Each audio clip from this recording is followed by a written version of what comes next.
The invitation arrived on a Tuesday cream-colored envelope with gold lettering.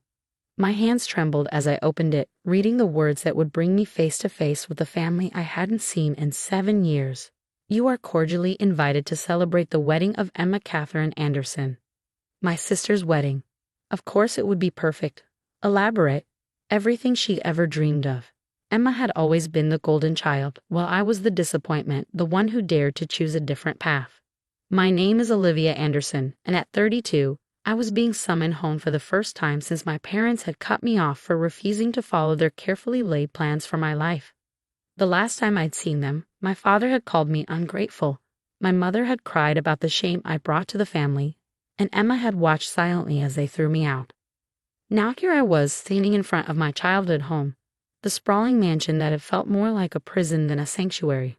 The gardens were immaculate as ever, roses blooming in precise rows, everything controlled and perfect, just how my mother liked it.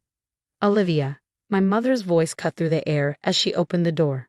No hug, no warm welcome, just that familiar critical gaze. You're late. I checked my watch. I was actually 5 minutes early, but there was no point arguing. Some things never changed. Hello, Mother, I said, forcing a smile. It's been a long time. She ushered me inside, her heels clicking against the marble floors. Yes, well, that was your choice, wasn't it? But Emma insisted you be here for her wedding. Though I must say, your appearance isn't quite what we'd hoped for. I glanced down at my designer suit, worth more than most people's monthly salary. But of course, it wasn't the conservative dress she preferred me in 7 years ago. Now, she continued, leading me to the kitchen where caterers were bustling about. You'll be helping with the arrangements, making sure everything runs smoothly, helping the staff, that sort of thing. The wedding needs to be perfect.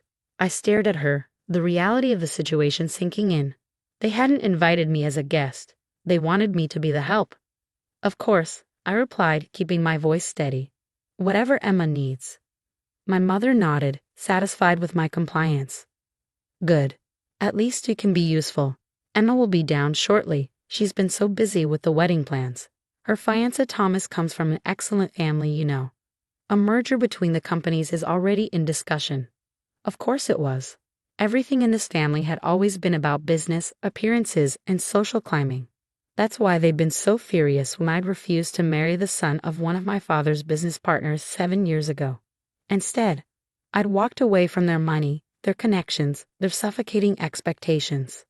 What they didn't know was how that decision had changed my life. They had no idea that the small tech startup I'd joined back then had grown into one of the most successful companies in the country. They didn't know that I now owned 3 tech firms, that my net worth was more than triple what my father's company was worth. I kept my success quiet, changing my last name professionally to avoid the connection. As far as they knew, I was still the rebellious daughter who'd thrown away her future for nothing.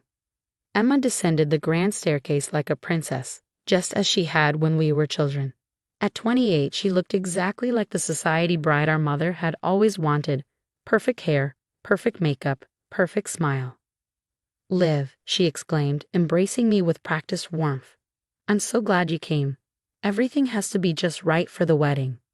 Congratulations, I said, hugging her back. Thomas must be special.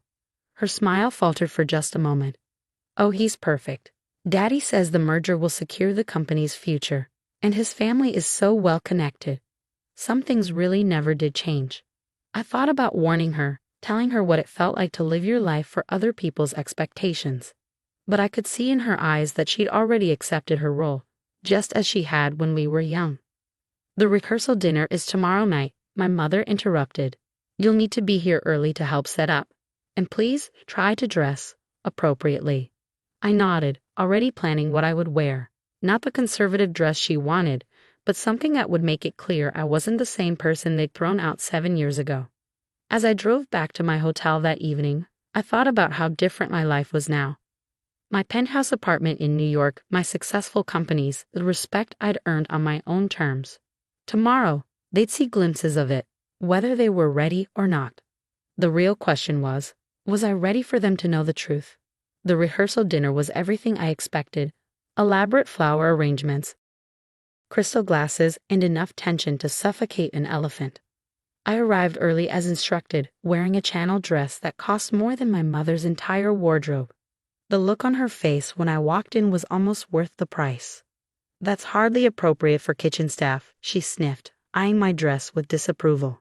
I'm not kitchen staff, Mother, I replied calmly. I'm your daughter. My father appeared then, his presence still commanding enough to make the room feel smaller. Olivia, he said, his voice clipped. I trust you'll be discreet about your situation. We don't meet questions from Thomas's family. I smiled, remembering the meeting I'd had with Thomas's father just last month. He didn't know I was Emma's sister.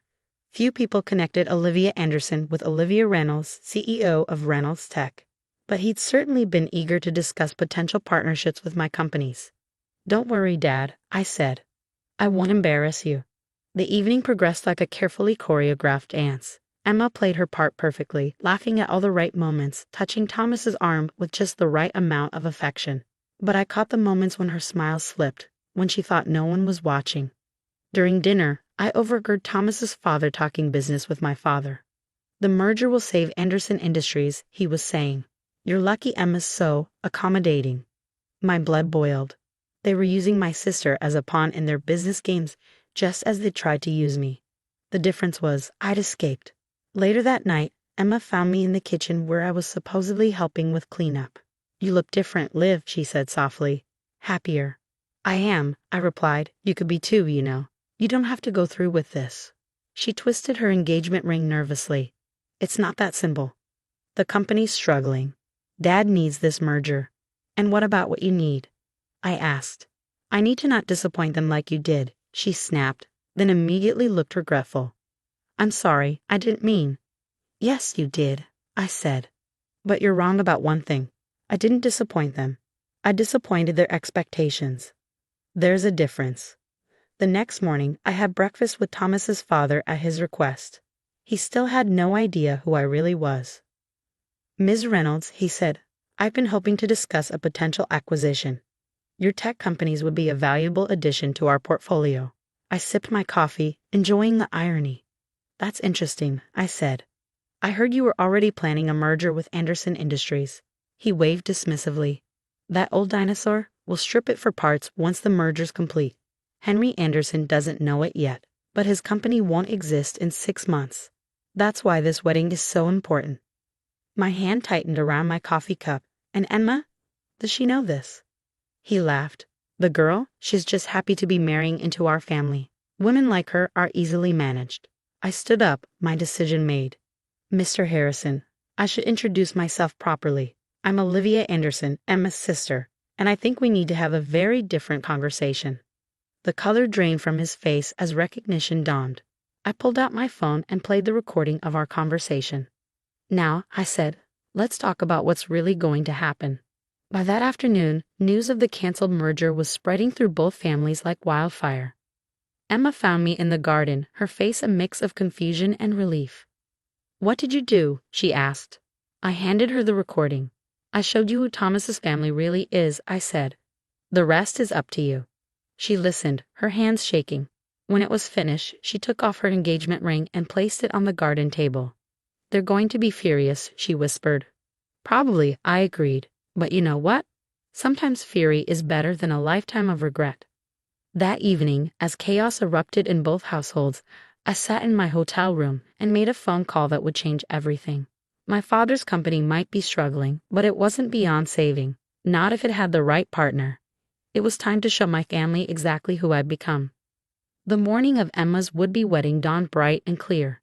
Instead of wedding preparations, both families were in crisis mode. I walked into my father's study, where he sat with his head in his hands, looking older than I'd ever seen him. The company's ruined, he muttered without looking up. Everything I built.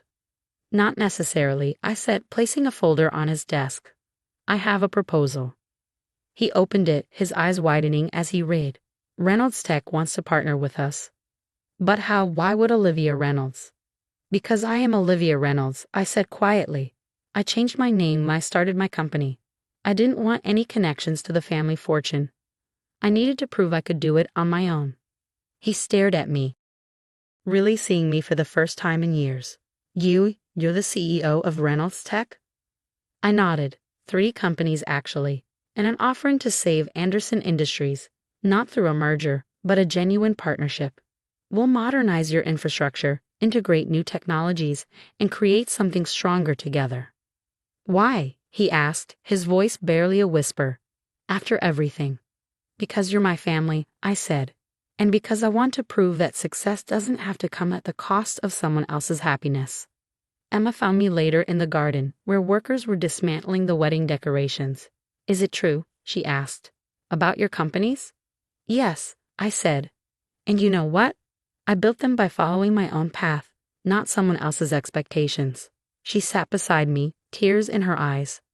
I've been so afraid of disappointing them that I almost ruined my life. I took her hand. It's not too late to find your own way. My mother was the last to come around. She found me in the kitchen, where I was supposed to have been helping with the wedding, and stood awkwardly in the doorway. Why didn't you tell us? She asked. Would you have believed me? I countered. Or would you have seen it as another way I was defying your plans? She flinched. I was wrong, Olivia. About so many things. The partnership between Reynolds Tech and Anderson Industries was announced the following week. The business world was shocked to discover that Olivia Reynolds and Olivia Anderson were the same person, but the story only added to my reputation. Emma decided to take some time to figure out what she really wanted. She moved to New York, started therapy, and eventually discovered her own passion for environmental law. Our parents struggled with the changes at first, but seeing both their daughters successful and genuinely happy began to shift their perspective. A year later, we all gathered for another family event, the opening of the Anderson Reynolds Innovation Center. As I cut the ribbon, I caught my father's eye. He nodded, just slightly, but in that nod was everything we'd never been able to say. I'm proud of you, he told me later, not because of your success, but because you had the courage to be yourself. My mother, standing nearby, added softly, we should have seen it sooner. That evening, I stood in my old bedroom, now a guest room, looking out at the garden where I'd spent so many hours dreaming of escape. Emma joined me, looking relaxed and confident in a way she never had before. You know what's funny, she said. They thought making you help with my wedding was a punishment, but it gave you exactly the opportunity you needed to save us all. I smiled. Sometimes the best revenge is simply becoming the person you were meant to be. Now, at family dinners, there are no more discussions of arranged marriages or business mergers. Instead, we talk about dreams and possibilities, about building things that matter. My parents are learning, slowly but surely, that true success isn't measured by social status or bank accounts, but by the courage to live authentically. And me, I'm exactly where I'm supposed to be, successful on my own terms, helping others find their path, and finally, truly part of a family that sees me for who I am. Sometimes I think about that wedding invitation, about how they tried to diminish me by making me the help. They had no idea they were giving me the perfect stage to show them exactly who I'd become. But more importantly, they had no idea that their attempt to humble me would lead to healing wounds that have festered for years. Sometimes the best endings come from the most unexpected